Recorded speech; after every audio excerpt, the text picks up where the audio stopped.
Ça peut se faire. Bon, un petit peu en retard. J'ai eu un petit problème. Du type, j'ai dû débrancher mon PC pour récupérer un composant qui servait plus et du coup il fallait que je voulais l'enlever. Et j'ai oublié de rebrancher les écrans au début, du coup bah je comprenais pas pourquoi ça s'allumait pas et bah du coup c'est logique vu que bah l'écran n'était pas branché. Du coup, c'est très drôle quand même comme situation. Mais ça va, j'ai pas trop de retard, je m'en suis rendu compte assez vite, hein. Bref, du coup là on va partir sur du React. Comme vous le voyez dans le titre, là le titre qui a juste en dessous. Du coup Valo ça va être un peu plus tôt que prévu. J'ai envie de jouer à Valo plus tôt en fait. Arrobas first, arrobas light, arrobas obscu, Valo 21h.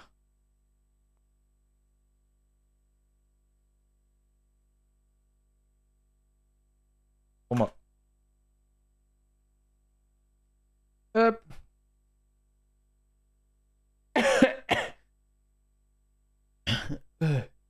Ouah. Ouais. Du coup, nous, déjà, prochainement, il y aura peut-être un meilleur son pour Paper Mario. Même si le son pour moi était plutôt bien, mais pour vous expliquer, en fait, le son que vous entendiez, c'était le son que OBS renvoyait du coup dans mon casque et que vous entendiez du coup.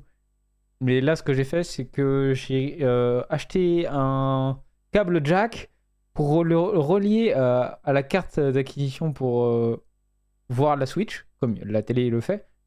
Et du coup, vu que de base, y a pas le son n'est pas renvoyé à l'ordinateur sous un comment dire, sous un truc audio différent, tel que bah du coup le micro c'est son truc audio, le casque, etc.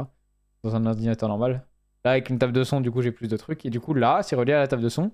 Et du coup, c'est vraiment Switch. Voilà. Bref. Ça changera peut-être pas grand-chose pour vous, mais pour moi, c'est beaucoup plus pratique.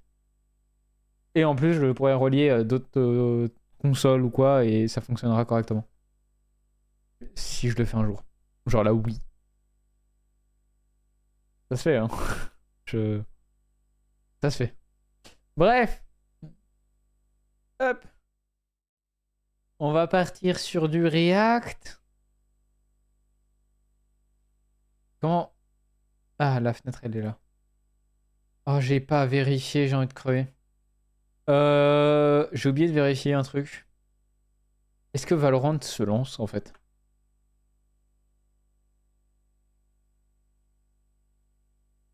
Je vais le lancer, je le lance là maintenant pour voir. À tout moment, il se lance pas, hein. Je croise les doigts pour que ça se lance, s'il te plaît. Bref. Ah, si j'ai un problème avec le PC, du coup, c'est possible que je. Non, j'ai rien de branché en plus. Mais vu que j'ai enlevé un composant qui servait plus à rien. Bon, voilà, on sait jamais. Bref. Hop. Toujours un peu malade, moi. Mais ça va un peu mieux. Un petit peu. Un petit peu. Du coup, on va react à deux vidéos.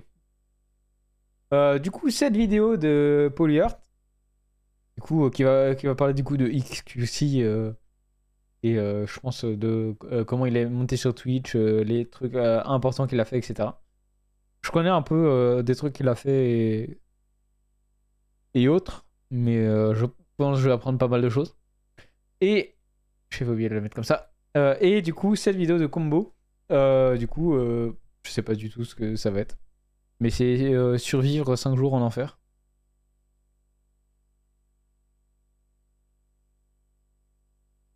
Je sais pas. On verra. Du coup, on va commencer par celle-là. La vidéo de Paul here. Et voilà. Je vous coupe la musique quand même. Et on y va. Twitch est une plateforme où des joueurs peuvent se filmer en direct pendant leur partie ou pendant certains événements. Et souvent, ça ressemble à ça. C'est parti. Attendez. Parce que le son est un peu fort. Un petit peu. Du coup, je vais le baisser. Comme ça. Twitch est une plateforme où des joueurs peuvent se filmer en direct pendant leur partie ou pendant certains événements. Et souvent, ça ressemble à ça. Télé. C'est parti. Nique ta mère la Et va sucer les seins de ta mère et ferme ta gueule, fils de... Non, mais on passe par la corde. Il veut pas Ouais, fermer c'est bon. sa gueule. Voilà, frère. Ta gueule, Zepi. Ça fait 1 heure que tu cries, frère. Les streamers peuvent interagir avec leurs spectateurs grâce à un chat écrit et c'est une discipline assez difficile. Il faut du charisme, il faut être intéressant. Ah non. J'ai combien des 2 compétences là?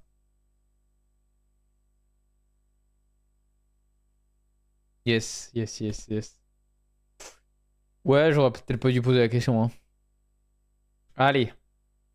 Tagine.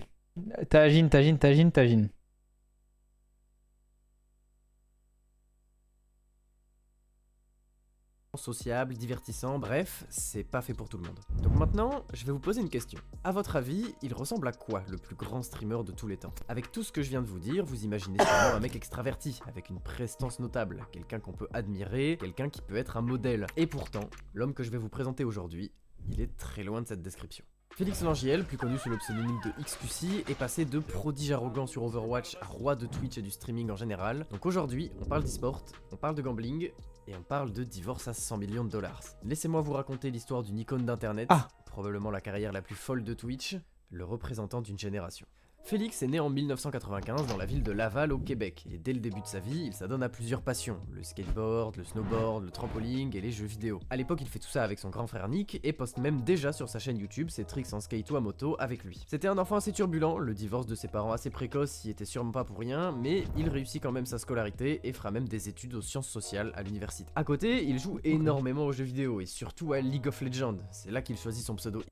Aïe. Bref, ça a tué beaucoup de sociabilité, on va dire, ce jeu. XQC LOL, en prenant le X de Félix et le QC de la région de Québec. Mais il va pas rester longtemps sur LOL, parce qu'en 2016, il découvre Overwatch. Overwatch 1 à 2. Attention. C'est une source, une information importante. C'est Overwatch à 2. Voilà, j'ai mon avis là, sur Overwatch 2, mais bon, chacun fait son avis. Hein.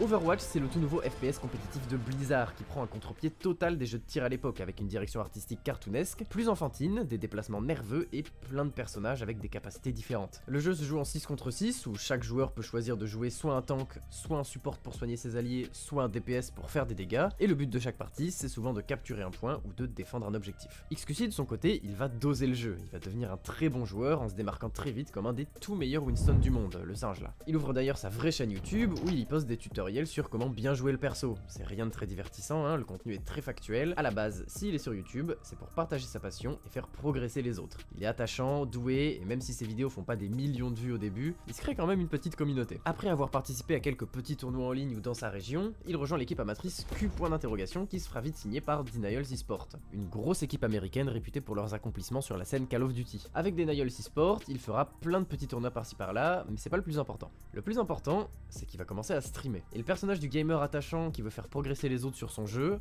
il va très vite disparaître. XQC, à ses débuts, c'est le gaming à l'état pur. Un mec qui crie à la moindre occasion, et on va pas se mentir, c'est assez divertissant à regarder. Il joue très bien, il est plutôt drôle, il est très virulent, il vanne, il smoke, il trash talk ses adversaires, bref on se marre bien. Et à côté, un joueur de jeux vidéo commence vraiment à s'accélérer. Le 1er mai 2016, l'équipe de Denials eSport abandonne leur roster, mais les joueurs continuent de jouer ensemble, sous le nom de Yikes, pour se faire finalement recruter par la team Arc6 après s'être qualifié à la Ligue Contenders, l'ancêtre de l'Overwatch League. Ouais, l'Overwatch League c'était la grande idée de Bobby Kotick pour faire de l'e-sport Overwatch le plus grand e-sport du monde et carrément atteindre des niveaux de rentabilité du football américain. Bon, il est surtout pour ça, mais bref. Mais le concept en lui-même est simple. À partir de 2018, les meilleurs joueurs et les meilleures équipes seront dans l'Overwatch League et au lieu de conserver leurs noms originaux, les teams e-sport devront prendre le nom de ville, comme dans le sport traditionnel. C'est comme ça que NRG eSport deviennent les San Francisco Shocks ou que la Team Envy devient les Dallas Fuel. Bref, tout ça c'est un beau bazar, mais la ligue, c'est la ligue. Et tous les directeurs sportifs des grandes équipes ont les yeux rivés sur 2 compétitions afin de choisir qui représentera leur blason pour l'Overwatch League à venir. D'abord les Contenders, où XQC et sa team vont flop donc on va pas trop en parler, et les les championnats du monde. Alors attention, encore une fois, Bobby, il veut tout faire différemment que tout le monde, alors contrairement aux autres jeux e-sport, c'est pas les clubs qui participent aux Worlds, c'est des sélections de pays, donc genre une équipe France, une équipe Corée, une équipe russe, comme dans le sport traditionnel. Et comme au Canada, à cette époque, il n'y a pas énormément de joueurs superstars sur le jeu, bah le public, il attend pas grand chose de cette sélection canadienne. Et même si XQC a du mal avec Arxis, comme il a des bonnes perfs individuelles, il est choisi pour être le tank principal du Canada pour cette Coupe du Monde. L'équipe se qualifie facile au championnat du monde en éliminant la Russie et les Pays-Bas, et se retrouve sur la grande scène de la World Cup à la BlizzCon. Et personne ne les attendait à un niveau pareil, personne ne voyait XQC aussi fort.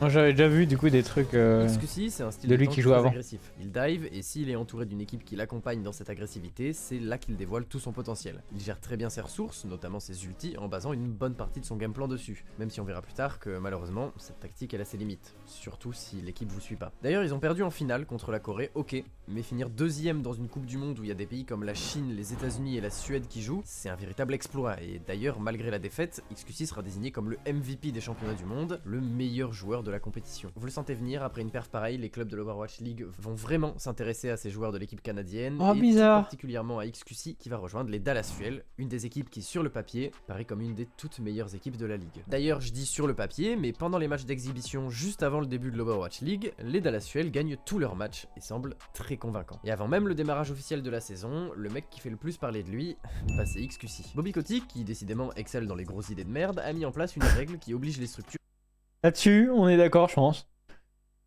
Les idées de merde. à payer au moins 50 000 € par an les joueurs, histoire qu'ils n'aient pas besoin de travailler ou de streamer à côté, et qu'ils se concentrent sur le jeu. Bien sûr, XQC c'est pas ça qui va l'empêcher de stream, parce que tout le long de 2017 il a accumulé une assez grosse communauté sur Twitch, en ayant entre 5 et 10 000 viewers de moyenne, des chiffres plus que corrects, on est presque sur les mêmes stats que les gros streamers en France aujourd'hui. Et le truc qui va faire vraiment parler de lui, c'est que si au sein de la ligue, il se doit de rester un tant soit peu professionnel, et bah sur son stream, il se libère complètement. I can hear myself, I'm like, it's a, oh.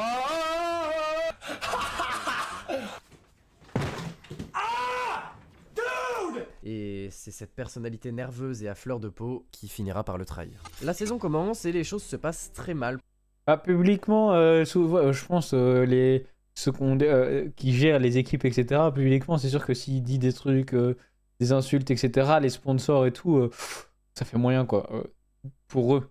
Pour les Dallas Fuel, la première semaine de compétition, ils perdent contre les Seoul Dynasty et les Los Angeles Valiant, et la deuxième semaine, ils perdent également contre les Houston Outlaws. L'équipe joue mal, il n'y a aucune synergie entre les joueurs, et malgré les espérances sur le papier, dans la réalité, Dallas Fuel ressemble bien à une des pires équipes de la ligue. Après la défaite contre les Houston Outlaws, un des joueurs de cette équipe se présente au micro pour l'interview post-victoire, et voici ce qu'il dit. Wise words of a good friend of mine, rolled and smoked my doggies.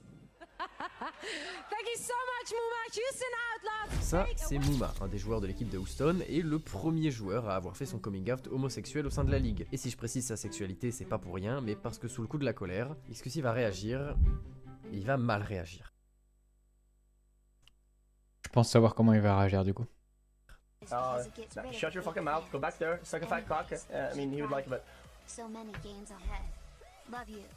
All home of little Kappa. Après cette remarque, qui est, on va pas se mentir, assez homophobe, il se prend une interdiction de jouer de 4 matchs et 2000 $ d'amende à régler. Mais les Dallas Fuel prennent ce genre de problématique très au sérieux et décident de prolonger la punition à l'entièreté du premier segment de l'Overwatch League. XQC ne pourra pas jouer pendant un peu plus d'un mois. Et évidemment, vous commencez à connaître le personnage, il rentre chez lui et se met à streamer 10 heures par jour, tous les jours. Le 21 février, le deuxième segment de la saison commence et XQC fait son grand comeback, après une petite vidéo d'excuses, et en gagnant d'ailleurs les 2 premiers matchs. Mais à peine libérable, il récidive et commet encore une faute grave. Cette fois-ci, pendant que le commentateur Malik passait à l'écran, XQC est allé dans le chat et a posté l'émote Tryhard7, qui était dans ce contexte-là assez raciste, en mode on poste une emote avec un mec noir parce qu'il y a un mec noir à l'écran. Et bien sûr, XQC et sa communauté ils vont se défendre, en disant que c'est une emote que XQC il utilise souvent, peu importe qui est sur le stream. Il y a d'ailleurs des preuves de ses affirmations, mais c'est quand même bizarre et la ligue veut rien savoir. Donc XQC, il est encore suspendu. Et chez les Dallas Fuel, on commence à en avoir marre. Earlier this week, the Overwatch League suspended XC from league competition for 4 matches for his player conduct reasons. The recent suspension by the Overwatch League prohibits from playing or practicing with any team from member of Stage 2.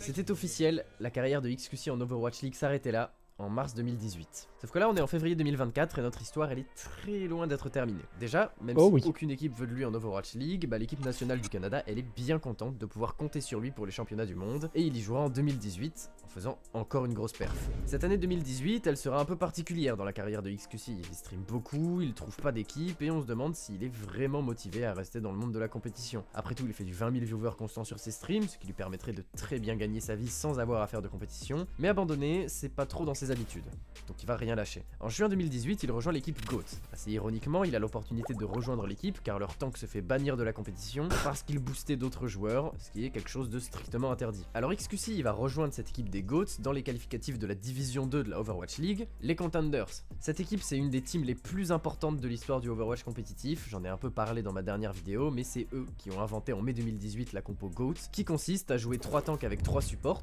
donc 0 DPS, et ainsi rendre les tanks invincibles, une méta qui va monopoliser puis détruire le jeu en le rendant horrible à regarder et très frustrant à jouer. Bref, cette équipe elle est pas trop aimée et avec XQC qui rejoint leur rang, ça va pas les aider. Surtout mais c'est méta, hein. Ils vont pas réussir à se qualifier aux Contenders, donc XQC il va rester à peine un mois chez GOAT.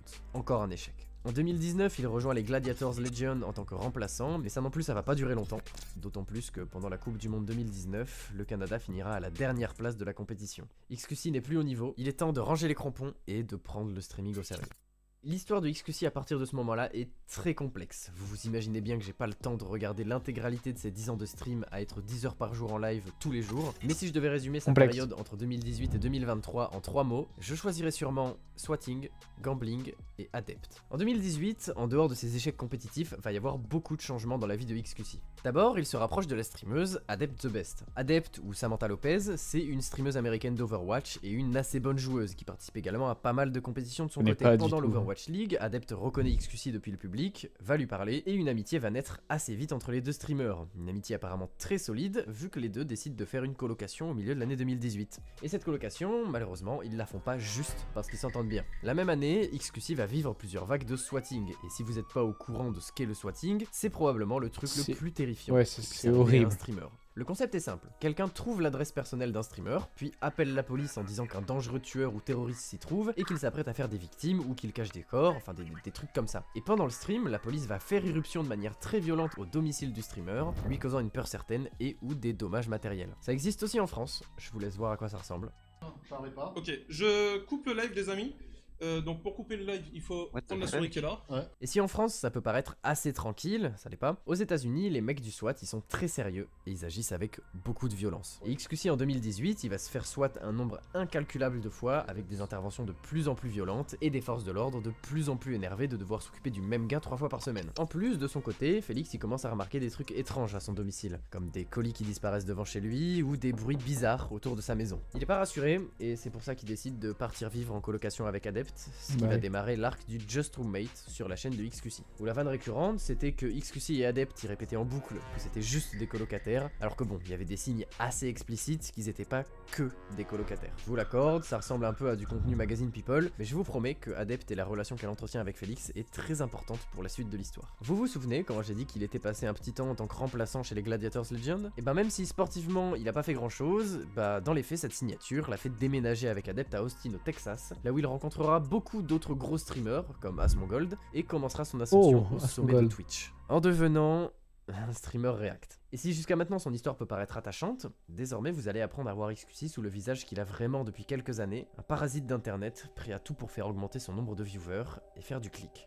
XQC React au bombardement du Hamas, XQC React au camp de rétention de migrants, XQC vole du contenu en ajoutant aucune plus-value avec ses React de merde, XQC fait des streams avec Adin Ross, le plus gros déchet d'internet, XQC a besoin de femmes de ménage pour nettoyer sa chambre alors qu'il a 30 balais, bref, beaucoup de gens sur internet détestent XQC et semblent avoir de très bonnes raisons de pas l'aimer, même si on va être honnête. Ah, j'avais pas l'info là.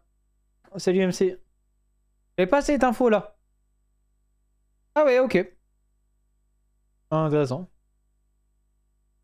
Ah, t'arrives au bon moment, MC, hein, Vraiment au cliffhanger, hein. Excuse pour lui faire vivre un enfer en envoyant chez lui ou sa famille des mecs du SWAT pour lui péter sa porte tous les jours. Donc l'année 2019... Après, c'est pas une raison pour lui envoyer le SWAT quand même. Hein. Là-dessus, c'est sûr. XQC, ça ressemble à des renquêtes sur Overwatch, du React, des lives avec Adept et du swatting. Mais en 2020, il y a quelque chose qui va changer la face d'internet et du monde en général, le confinement. Cette période, si elle a paralysé ça a changé le monde. Ah bon? Je savais pas. Frère. Ah oui, non, mais oui, il n'y a aucune raison, même si celui qui stream, c'est un connard qui insulte tout le monde, même si, c'est horrible, hein, même s'il est homophobe ou quoi, c'est pas une raison pour envoyer du swatting. Hein. Il n'y a aucune raison, parce que comme on l'a vu juste avant, t'étais pas là, MC, du coup. Il a fait du coup, de l'homophobie un peu.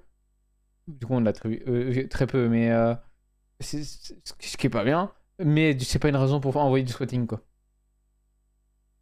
Plus de 80% du monde et du marché international, bah c'est Il y en la a plus aucune grande raison période de de faire ça. croissance de Twitch et du live stream. Et XQC, il a bien profité de cette période pour grossir et devenir un des plus grands. C'est aussi à cette période qu'il achète sa propre maison pour streamer sans avoir de problème de visionnage, et bien sûr, Adept emménage avec lui. Pendant l'été 2020 du confinement, Félix retourne au Canada pour aller voir sa famille, et dès son retour, le calvaire du swatting reprend à un rythme encore plus fréquent que l'année dernière. D'après lui, la police était chez lui presque tous les jours, et la police devenait de plus en plus violente, ce qui faisait que XQC et Adept commençaient à avoir peur pour leur vie, ou pour la vie des gens et des animaux qui vivaient auprès d'eux. Ah ouais. Donc ils se sont expliqués à la police et sont allés vivre chez un ami en prétextant des rénovations dans la maison, le temps que les squatteurs se calment. À ce moment-là, on est en début 2021 et il ne fait quasiment plus de live sur Overwatch, ou alors c'est extrêmement...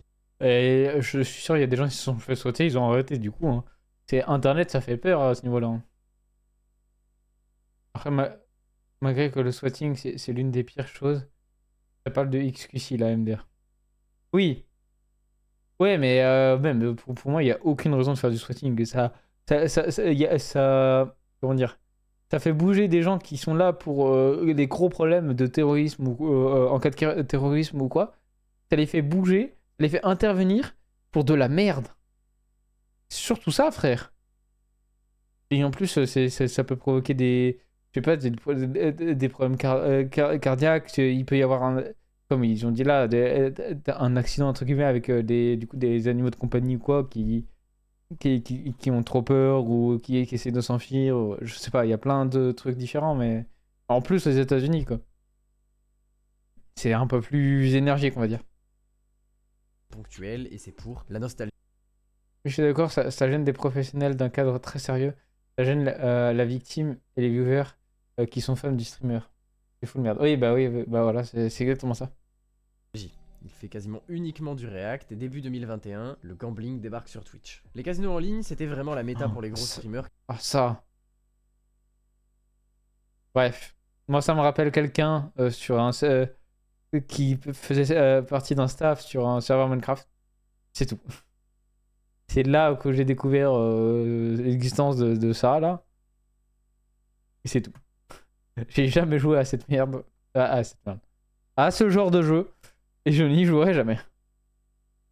Qui avait aucune éthique pour devenir riche pendant le confinement. C'est des casinos en crypto-monnaie, pas vraiment légaux car la licence qui les utilise est pas viable dans beaucoup de pays, mais ça c'est pas important. Ce qui est important, c'est que Twitch ils en avaient rien à foutre et que les gros streamers vont se jeter dessus. Dont évidemment XQC, et XQC, ça va probablement être le pire de tous. En 2020... Moi le casino, ça me terrifie en vrai. Alors en ligne. Moi le casino, je suis jamais y allé, mais j'aimerais bien y aller. Et bon, à chaque fois, quand j'ai dit ça à ma mère, elle m'a dit « Mais faut faire attention, faut te mettre une limite !» J'ai dit « Oui, j'y vais avec, je sais pas, 100 €, et puis c'est tout, quoi. Hein. J'y vais avec 100 €, si je repars à rien, je repars avec rien. Hein, je sais dans quoi je m'embarque, mais je sais très bien que je mettrai pas des 1000 et des 100. Hein. Si je me dis que si je me donne une limite, je tiendrai ma limite. Hein. Et si je gagne, je sais pas, 1000 € avec les 100 €, je les rejouerai pas tout. Pour tout perdre derrière. Hein. Ouais, ça me fait penser à une histoire qu'on m'a racontée il y a pas longtemps. Oui, non, mais oui. Voilà, c'est les madrés. Hein. Elles sont là pour nous protéger. 2021, voir XQC dépenser et perdre plusieurs millions de dollars en un seul stream de 5 heures, c'est pas quelque chose de rare. Et si comme la plupart des streamers de cette catégorie, il se fait rembourser ses pertes à la fin de chaque stream ou carrément fournir l'argent à jouer en live, bah ça va pas l'empêcher de devenir addict, tout en faisant tomber une bonne partie de sa communauté également dedans. C'est probablement... Ça c'est horrible. Faire des jeux comme ça qui peuvent rendre addict et faire perdre énormément d'argent devant une communauté, je trouve ça horrible. Parce que du coup, ça incite les gens à perdre de l'argent en fait. Bref, c'est éthiquement, je trouve ça pas ouf, personnellement. Ça cible les personnes dans les situations les plus précaires qui se mettent à espérer un échappatoire via les jeux d'argent, ce qui n'a jamais marché. Et XQC, même s'il est riche, bah il va aussi tomber dans une addiction, pas que sur Twitch, mais aussi en dehors du live, avec son propre argent. À l'époque, il passera dans le podcast de Pokimane et avouera faire du gambling tous les jours, des sommes astronomiques avec des pertes pouvant aller jusqu'à plusieurs millions par semaine. Son père l'a même appelé pendant qu'il était en live pour lui dire à quel point Mais par contre, je suis désolé. Quel intérêt à regarder un mec lancer son pognon dans le vide? Bah, exactement. Je ne comprends pas l'intérêt. Et même stream, ce genre de choses, c'est juste tu jettes de l'argent et t'incites les gens à faire la même chose en fait. T'incites les gens à prendre de l'argent dans leur porte-monnaie, à faire. Voilà. il était C'est tout. anxieux à propos de son état. Traite-moi pas comme ça, là. I mean, Dad, come on now. Like, Il dira à peu près 10 fois sur Twitch ou sur YouTube que c'est la dernière, j'arrête, mais il a récidivé à chaque fois. Ludwig, un gros streamer slash youtubeur, bon pote de XQC qu'il invite souvent à ses events, fera carrément une vidéo sur lui, son addiction et sur l'éthique de streamer du casino. Et à côté de ses problèmes, sa vie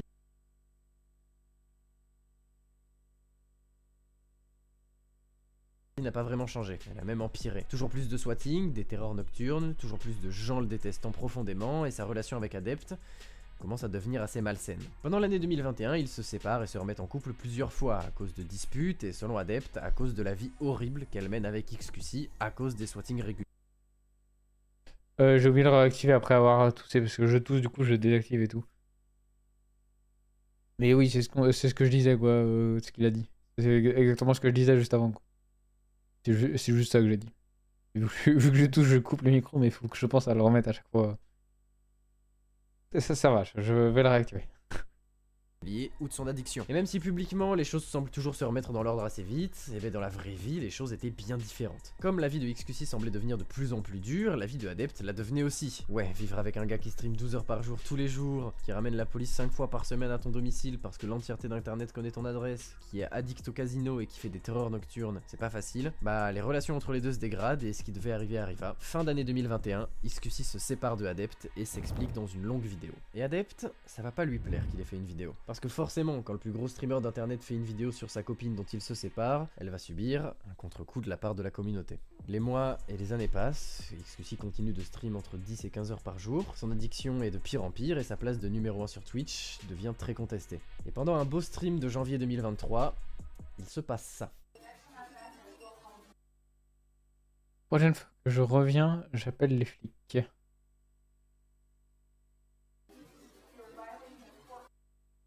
Enfin, les lois de la cour, tu devrais avoir accès. Tu devrais avoir accès à la carte bleue. Ah, s'ils étaient mariés. Je ferme la porte. Je vais appeler. Vous ne rêvez pas, près d'un an après la rupture, Adept fait irruption chez XQC en plein live pour une histoire de voiture. Et à ce moment-là, on apprend plusieurs choses, notamment qu'en dehors du stream, il y avait une histoire pas très belle qui se tramait. Je vais vous la faire court, en gros des internautes ont fait des recherches et ont retrouvé des registres d'affaires judiciaires où on apprend que XQC a une mesure d'éloignement contre Adept, c'est-à-dire qu'il n'a pas le droit de l'approcher d'une distance donnée, et sur ce dossier, il est écrit que c'est une affaire de divorce, alors que supposément, les deux n'étaient pas mariés. S'ensuit une très longue période. Bon après, publiquement, s'ils veulent pas dire qu'ils sont mariés, franchement, on en a rien à foutre. Bah, personnellement, chacun garde son privé ce qu'il veut et puis c'est tout. Hein. Là-dessus, y a pas de problème. XQC répète qu'ils ne se sont jamais mariés alors que Adept affirme le contraire, et cette affaire va durer longtemps. Très longtemps. Et là il y a conflit d'intérêts, parce que si Adept arrive à faire reconnaître qu'ils étaient mariés, ce qui est pas impossible aux États-Unis, bah elle peut faire reconnaître le divorce, et donc récupérer des biens et de l'argent de la part d'XQC. En fait, aux États-Unis, il y a un truc qui s'appelle le mariage de common law, et qui fait que même si vous n'êtes pas officiellement marié, si vous remplissez certaines conditions, genre vivre avec la personne depuis plusieurs années ou acheter des biens en commun par exemple, bah la loi américaine, selon l'État, elle peut vous considérer. Pardon? Je viens d'entendre quoi là? Qui fait que même si vous n'êtes pas officiellement marié, si vous remplissez certaines conditions, genre vivre avec la personne depuis plusieurs années ou acheter des biens en commun par exemple, bah la loi américaine, selon l'État, elle peut vous considérer comme marié.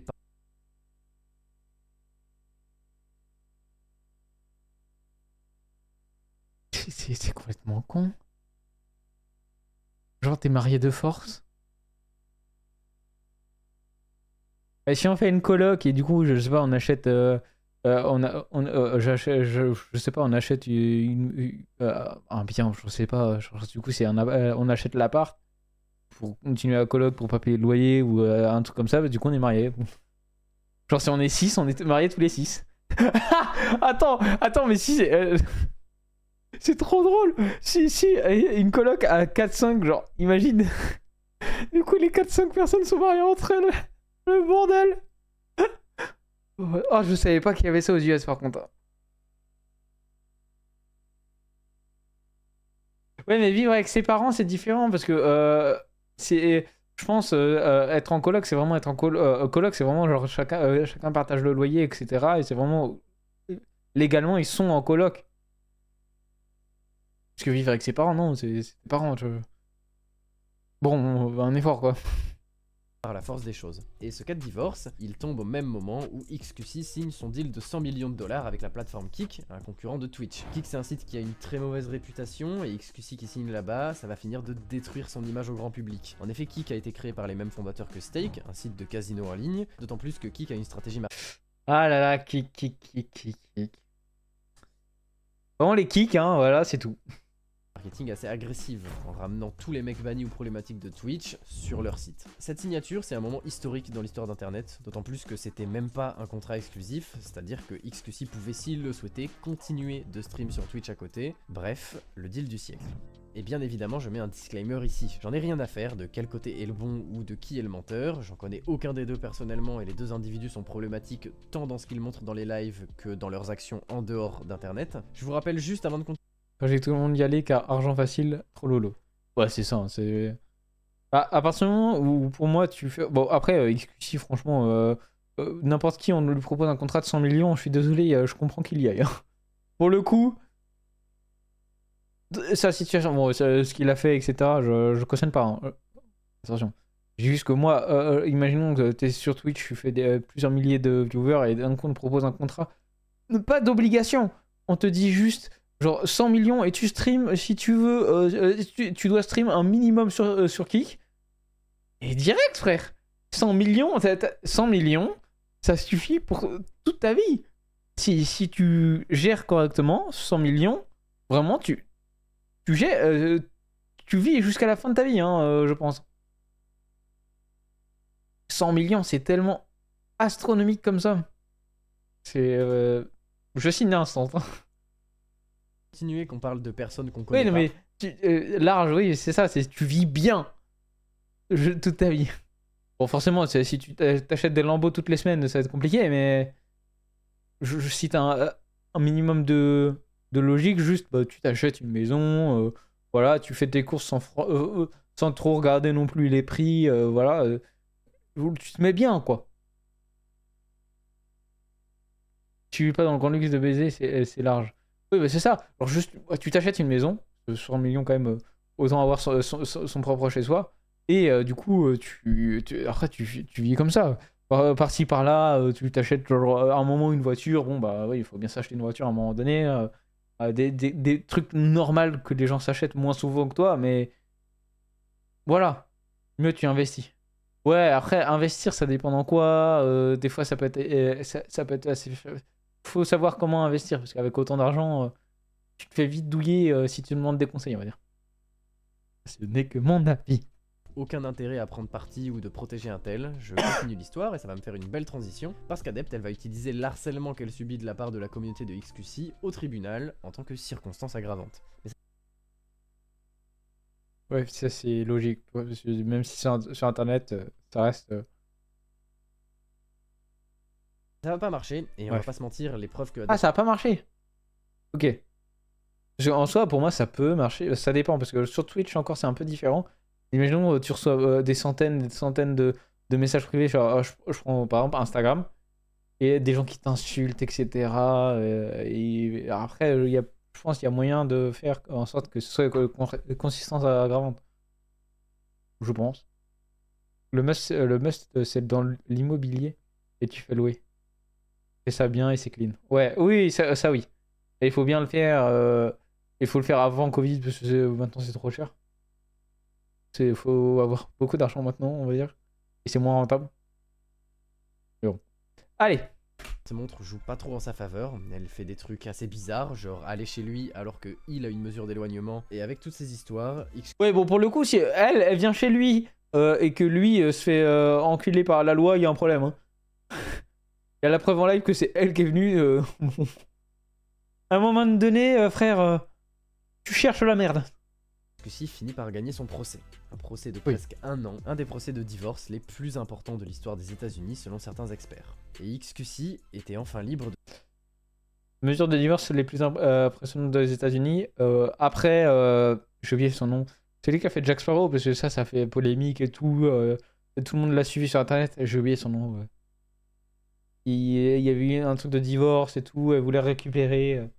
Johnny Depp, ouais, voilà. Pour moi, ça, c'est vraiment le divorce qui a fait le plus parler de lui sur internet. De tout problème judiciaire. Ça y est, XQC a gagné. XQC est libre. Mais libre de faire quoi?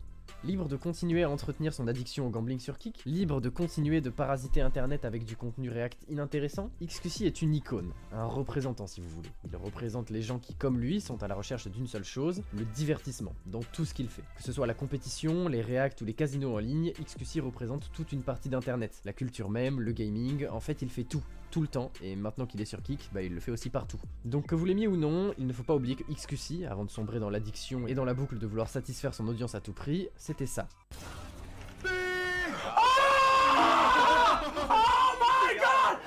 Ouais, mais les gens changent avec le temps. Qu'il y ait de l'argent en jeu ou non, hein, pour le coup, les gens changent avec le temps dans tous les cas.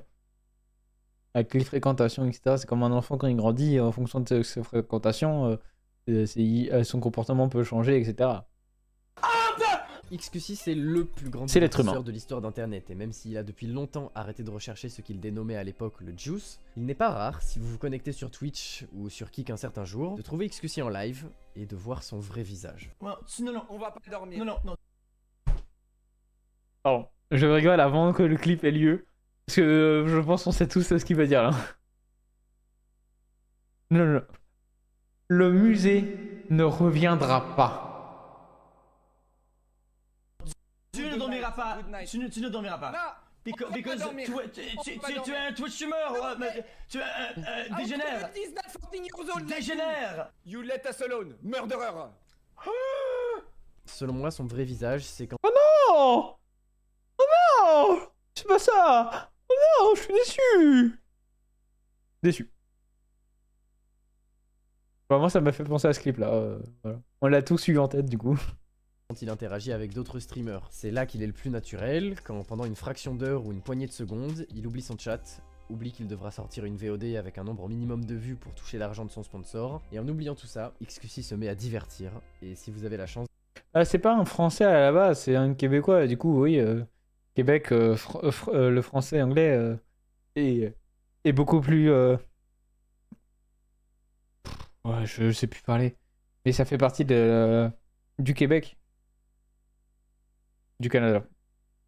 Je sais pas si... Non, c'est Québec. Plus Québec ou Canada? J'en sais rien. Le Canada en général, je crois. Pas envie de dire de la merde. De voir ça, c'est du grand spectacle. XQC est un Canadien francophone qui stream en anglais. Il a donc un anglais très approximatif.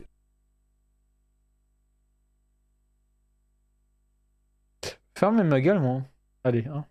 Et souvent mal compris. Ancien meilleur tank du monde sur Overwatch, compétiteur d'exception, il fera plusieurs choix douteux, prendra plusieurs très mauvaises décisions, mais à la fin de l'histoire, ce qu'on retiendra de lui, c'est peut-être une entrée de singe en Overwatch League, un divorce qui ferait pâlir de peur les plus grandes stars hollywoodiennes, ou un react de très mauvais goût sur un des conflits les plus importants du 21e siècle. Ça dépend de comment on voit le monde. Merci d'avoir regardé la vidéo, abonnez-vous pour me soutenir. Ça je comprends pas, react sur un truc comme ça, bref. Allez, voilà un petit like. Et on part sur la prochaine vidéo. Oui, mais c'est le joueur de règles, c'est criminel. Oui, ça c'est clair. Il est combien à 47? Ça va être chaud, 21h.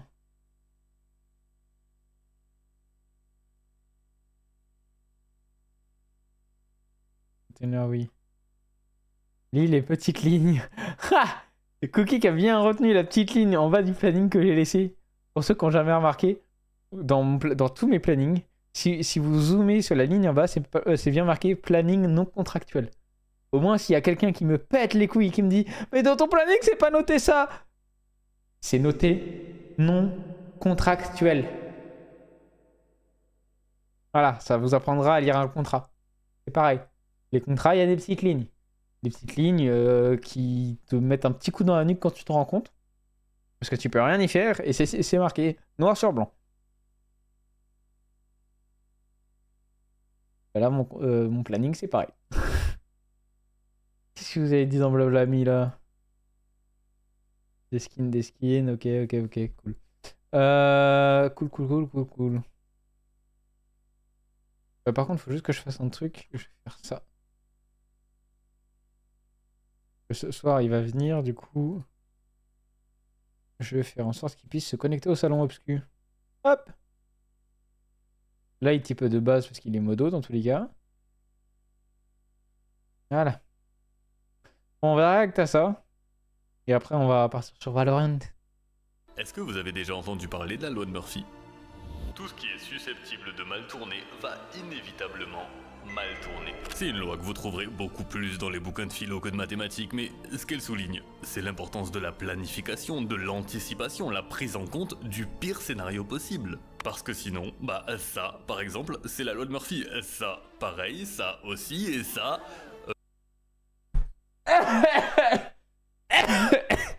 Bon, je m'attendais pas. Non, ça n'a rien à faire là, c'est personnel, mais vous voyez probablement l'idée, cette bonne vieille loi de Murphy. Elle peut s'appliquer partout, tout le temps, et surtout lorsqu'on s'y attend le moins. Mais je connais vraiment pas beaucoup d'endroits où elle peut plus s'appliquer que dans Rust.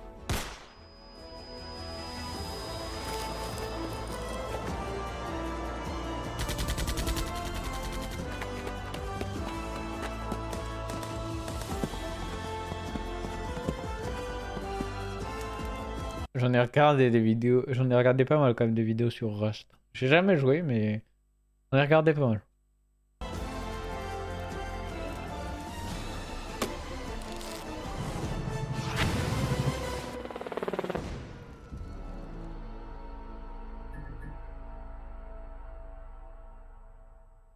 Juste avant, un petit mot de notre sponsor du jour, et notre sponsor du jour, c'est les frérots de chez Oli.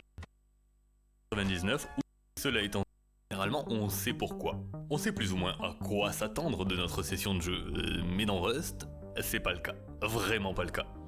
Le seul objectif du jeu, c'est de survivre, et la seule certitude, c'est que la partie débutera comme toute partie de Rust, seul, nu sur la plage et un caillou en main. Tout le reste, bah ça dépend, parce que de là, je peux construire une base, je peux sociabiliser, je peux faire de la plongée, devenir électricien, je peux miner des arbres et cueillir des cailloux, je peux fixer des murs, et je peux trouver des centaines de façons, toujours plus créatives, de tuer mes ennemis, pendant qu'eux trouveront des milliers de façons, toujours plus créatives, de me tuer. Y a vraiment pas de limite à ce qui est possible dans Rust, et c'est pour cette raison que la loi de Murphy s'y applique aussi bien. C'est un jeu dans lequel de votre première seconde d'apparition jusqu'à la clôture du serveur, vous êtes vulnérable. Si vous entendez des pas s'approcher de votre abri, ça pourrait juste être un illustre inconnu, qui passe simplement par là et que vous ne recroiserez jamais de votre vie, mais ça pourrait tout autant être votre futur meilleur ami, ou votre pire ennemi.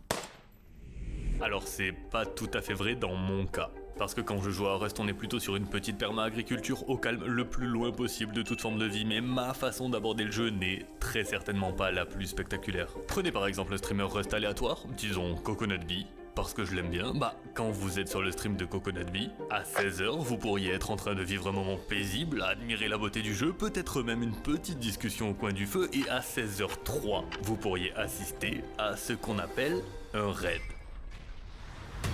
Light, tu vas pas t'y mettre. First le dit assez souvent, tu vas pas t'y mettre aussi. Voilà. C'est bon, c'est pas parce que vous êtes en vocal sur Discord que faut vous passer le mot. Hein.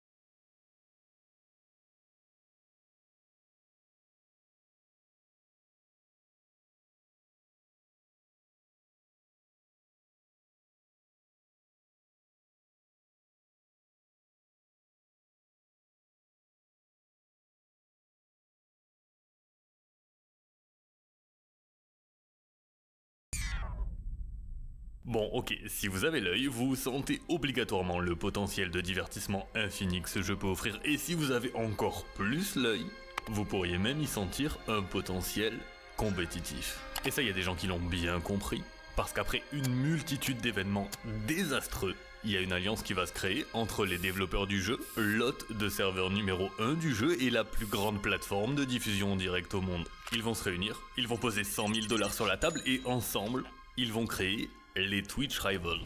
Les Twitch Rivals, c'est 160 joueurs répartis en 8 équipes de 20 dont chacune a une base attitrée sur la carte. Il y a... Je pensais pas que ça venait de là. Bon, Mathéo, t'arrêtes maintenant. T'es con, putain.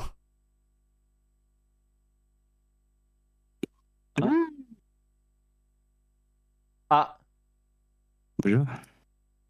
Ah, ça se renomme de fou, là. Hello. Mais what? Ah, Mathéo?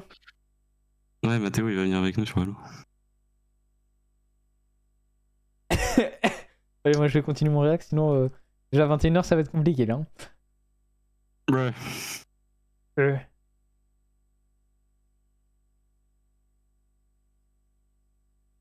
Allez.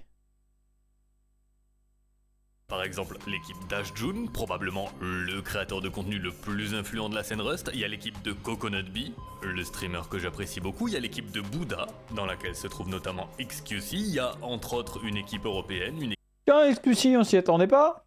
équipe espagnole et une équipe française dont le capitaine est JL Tommy. Et c'est assez simple, ces équipes elles vont se battre pendant 5 jours complets avec à chaque nouvelle journée le déblocage de nouveaux paliers de fabrication, des défis à réaliser et au bout du 5e jour, la possibilité de raid les bases ennemies. Mais la vraie particularité de ce tournoi, ce sont les badges. Pour en obtenir c'est facile, il faut soit participer à des activités, soit buter les autres joueurs. Et ils seront stockés dans le TC dans le cœur de chaque base. L'équipe gagnante, ce sera juste l'équipe qui en aura accumulé plus que les autres à la fin du 5e jour.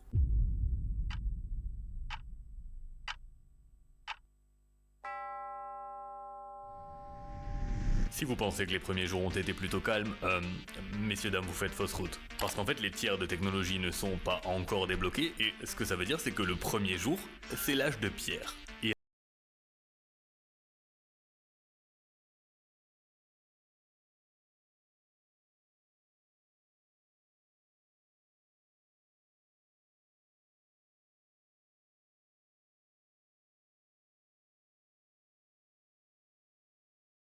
Possible que je touche quelqu'un, moi, mais après, voilà. C'est mon avis. Si je jouerais, je ne pourrais pas toucher quelqu'un.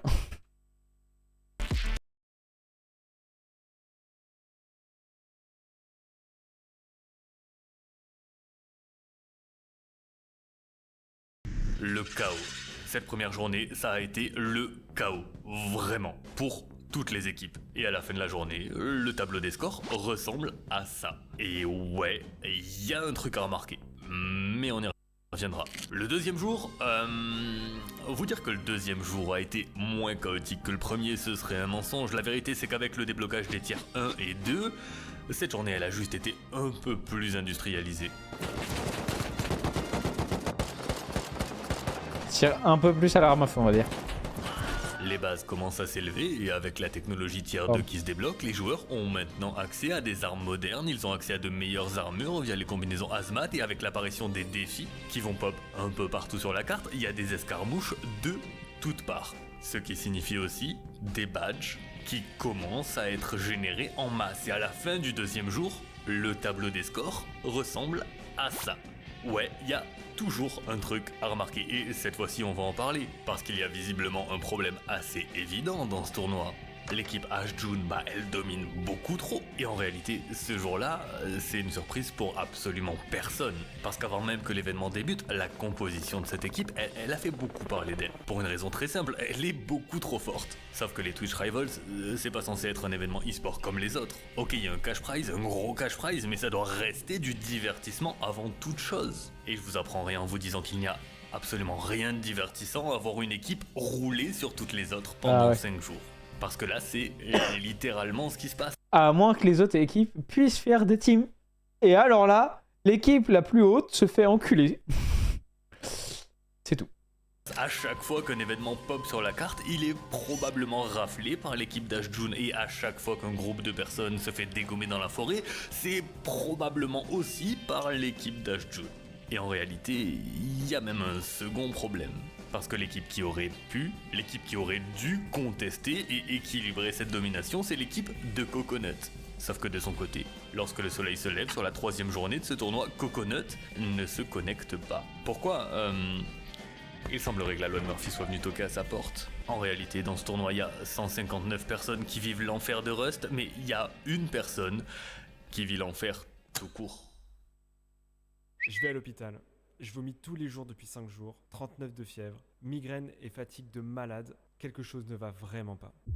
Coconut est dans un état critique. Il a de la fièvre et il vomit instantanément tout ce qu'il ingère. C'est peut-être plus important d'aller à l'hôpital que jouer à Rust. Il est vrai. Il est à 0% direction l'hôpital. Et lorsqu'il arrive, il va très vite comprendre pourquoi. Le médecin lui dit « Monsieur, vous avez une mononucléose ». Petite anecdote perso, j'ai eu la mono en début d'année et c'est atroce. J'aurais préféré me couper les 2 bras que de devoir me lever du lit. La mononucléose, c'est une maladie qui va gentiment venir vous épuiser. Avec en option douleur musculaire, maux de gorge, maux de tête, difficulté de concentration, sommeil agité, vomissement, bref. La solution c'est du sommeil et du repos. Et c'est ce que les docteurs lui conseillent, du sommeil et du repos. Et entre nous, je crois que je paierai assez cher pour voir la tête du médecin lorsqu'il a dû leur expliquer qu'en fait c'est pas possible, parce qu'il doit aller farmer des badges sur le corps de JL Tommy dans la forêt et qu'il a des raids à préparer. Et c'est con, oui, totalement, il aurait évidemment dû se reposer, mais faut aussi comprendre sa position. Pour un streamer Rust, cet événement c'est la chance d'une vie en fait. Rust, c'est pas un jeu qui est très souvent mis sur le devant de la scène. Et tout. Vous voyez bien que c'est loin d'être le jeu dont tout le monde parle, sauf que Coconut, ça fait des années et des années qu'il attend une opportunité comme celle-ci. S'il abandonne maintenant, ça voudrait dire que ça fait des années et des années qu'il stream La santé en priorité. C'est tout. Tous les jours pour abandonner au moment où ça compte le plus. Hors de question. Le 4e jour, il s'est pas passé grand chose de plus. À vrai dire, les seules choses notables, c'est que Coconut joue en étant turbo perfusé, que l'équipe d'Ashjun, sans surprise, continue sa domination totale, et je crois que c'est à peu près tout. Si, on pourra quand même mentionner cette action de jeu légendaire en provenance de Monsieur XQC.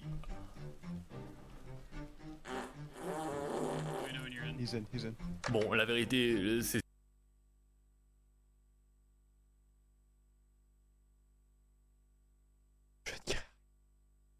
Je ne dirai rien. Surtout que les équipes se préparent.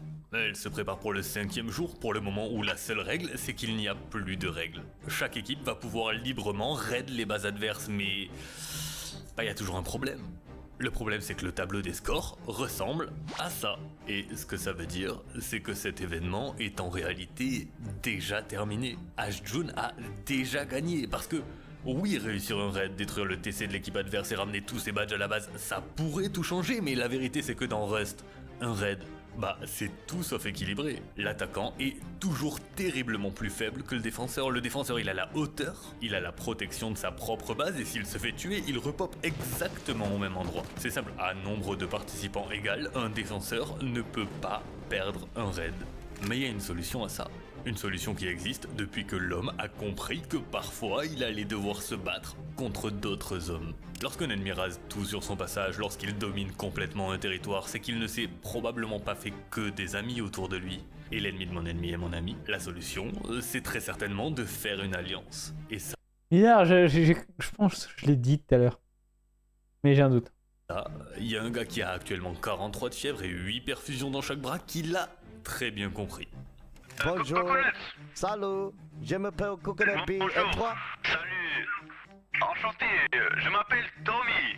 Ah, oui. Okay, we go back to English. Listen, my friend, we have 2 hours left. Just tell France to farm, solve, get boom boom. Listen, Coconut, I swear on Emmanuel Macron, I believe you, I trust you 100%. Okay, when I type revolution, you go. Get everything ready now. Everything is ready. We're waiting for you, Captain. When I type revolution, we will meet at Ashjun's Island at the zipline. How about that? The zipline may be heavily fortified. That may be a major point of resistance. We're gonna have to fight through that resistance anyways. We might as well do it together. True. Let's take out these sons of bitches, Wojum. Godspeed. L'équipe Coconut Bee, l'équipe Wellin, l'équipe d'Alucard et l'équipe JL Tommy sont désormais alliés. Ensemble, ils vont tenter de raid la base du tyran Ashjun. Ils sont la Révolution. Et la Révolution, c'est 80 bonhommes contre les 20 présents dans la forteresse. Sur le papier, c'est imperdable. Sauf que lorsque l'équipe de Coco arrive au point de rendez-vous, sur l'île ennemie, à l'heure prévue, 4 heures avant la fin de l'événement, les alliés ne sont juste pas là. Et en plus de ça, la première personne à...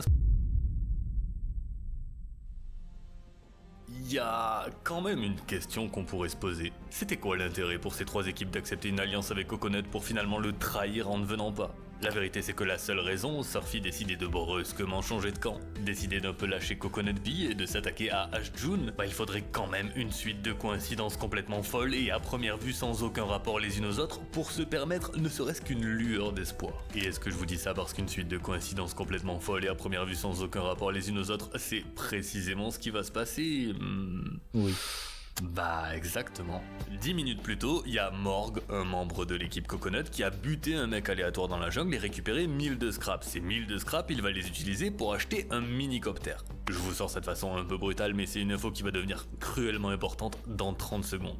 Pendant ce temps-là, les traîtres de l'équipe d'Alucard, qui ne sont jamais venus aider la révolution, en fait c'est parce qu'ils ont profité du massacre pour partir raid l'équipe Bouddha. Sauf qu'ils ont perdu. Et ils ont perdu de peu, ils se sont vraiment bien battus, ils ont fait de sacrés dégâts, mais la défense côté Bouddha était juste trop solide, c'est quand même les 2e au classement. Et puis ils sont loin d'être bêtes d'ailleurs, parce que après avoir repoussé l'envahisseur, chez l'équipe Bouddha, ça commence à se dire, et après tout on est quand même un petit millier de points de la team Ashjun. Et 20 minutes, ça devrait être largement suffisant pour détruire une équipe qui a justement tout juste un petit peu plus d'1 millier de points et qui vient déjà de tout perdre dans un raid révolutionnaire. Ils partent raid l'équipe française. Les gars, il y a un scrap qui se pose chez nous. Chez nous, il y a un scrap chez nous, ils viennent me tuer. Ok, paniquez pas. Sauf qu'ils ont absolument pas le temps de réparer leur propre base, et qu'en plus de ça, il y a un certain membre de cette équipe qui, dans la précipitation, va commettre la plus basique des erreurs. Il va oublier de fermer la porte. The middle, right? You go from the middle? Et c'est dangereux, les courants d'air dans Rust, et ce jour-là, le courant d'air, c'est un joueur espagnol qui s'appelle M2CG et qui vraiment se balade par là et constate qu'une certaine porte est curieusement ouverte. Regardez bien, parce que je vous jure que ça paraît scripté mais ça ne l'est pas. M2CG il bute un mec, et sur ce mec il y a des roquettes. Il bute un second mec et sur ce mec il y a des échelles. Les échelles, c'est précisément ce qui lui manquait pour atteindre cette porte. Les roquettes, c'est précisément ce qui lui manquait pour, une fois à l'intérieur de la base, commencer à faire ça. Oh là là. Le hasard. Les tirs de roquettes ça fait du bruit, et ce bruit tombe dans les oreilles d'un membre de l'équipe Coconut en train de se morfondre dans la forêt probablement, qui décide de venir jeter un œil et qui comprend assez vite que y a des Espagnols qui jouent au lance-roquettes dans la base de Team Bouddha. Donc là, il s'agirait peut-être de rameuter les copains parce que même si l'espoir qu'ils parviennent réellement à trouver où est placé le TC et qu'en plus ils aient suffisamment de roquettes pour le détruire est proche de zéro, une micro-chance, ça reste une chance.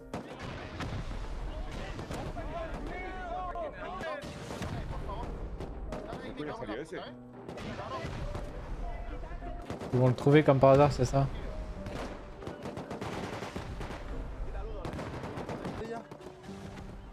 ¡Defe! ¡Muévete!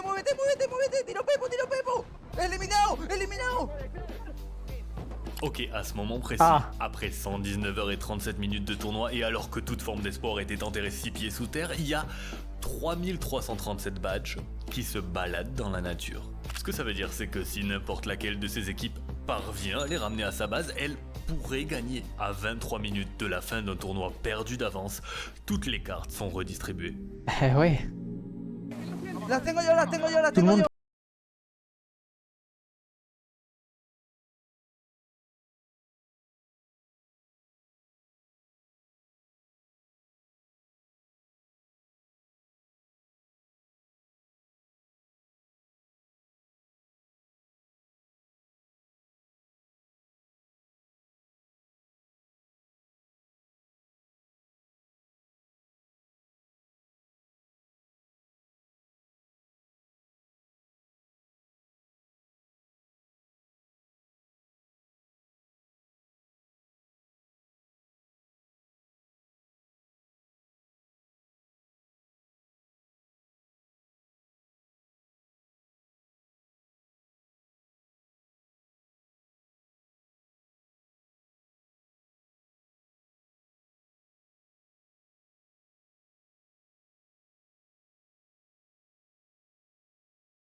C'est une loi qui existe uniquement lorsqu'on a décidé de justifier un échec d'une façon un peu originale. Parce que vous venez de voir le jour où elle a décidé de s'acharner et s'acharner encore face à une équipe, face à une personne qui depuis le début a compris que cette loi, elle a une faille. C'est une loi qui ne peut pas exister si on décide que quoi qu'il arrive. Après, j'espère on qu'il ne s'est bien baissera pas les reposé quand même. Bon, je sais que oui, mais.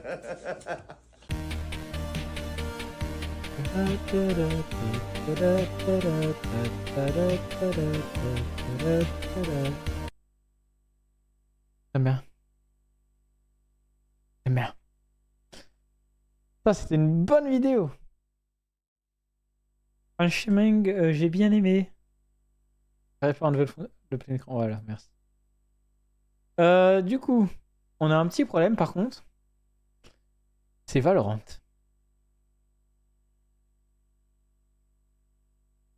Bah, tout à l'heure j'ai fait Windows, Valorant, rien s'est lancé. Là je viens de le faire, bon, on va voir si je dois redémarrer le PC ou pas. Un peu la flemme si c'est le cas.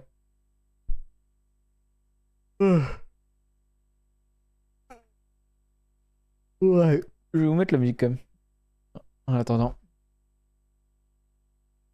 Ouais.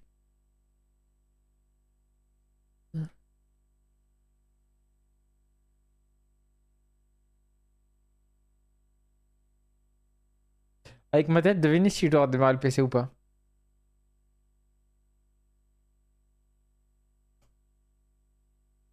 Essayez de deviner. Oulala.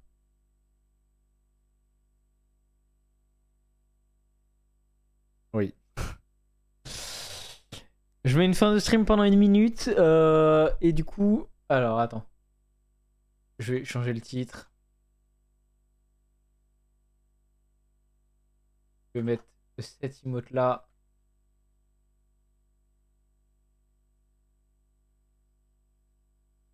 Je vais mettre... Allez, 21h30, au moins je suis large.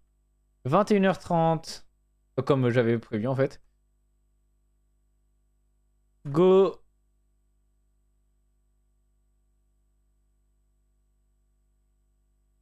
Faire péter des spikes. Hop. Voilà. Bon. Du coup, je mets fin de stream pendant 1 minute pour la rediff de demain. Moi, je vais mettre 2 rediffs qui vont sortir en même temps. Et du coup, il y a 1 minute d'écart pour que ça se range correctement. Sinon, en fait, j'ai déjà remarqué, quand tu sors 2 trucs en même temps, ça se range pas forcément dans le sens que tu veux, c'est chiant. Du coup, avec 1 minute d'écart, au moins demain, du coup, lundi, 17h, il y aura cette rediff là, avec les réacts. Et 17h01, il y aura les rediffs Valo. Voilà. Bref, on se dit à tout à l'heure pour du Valorant. À tout à l'heure.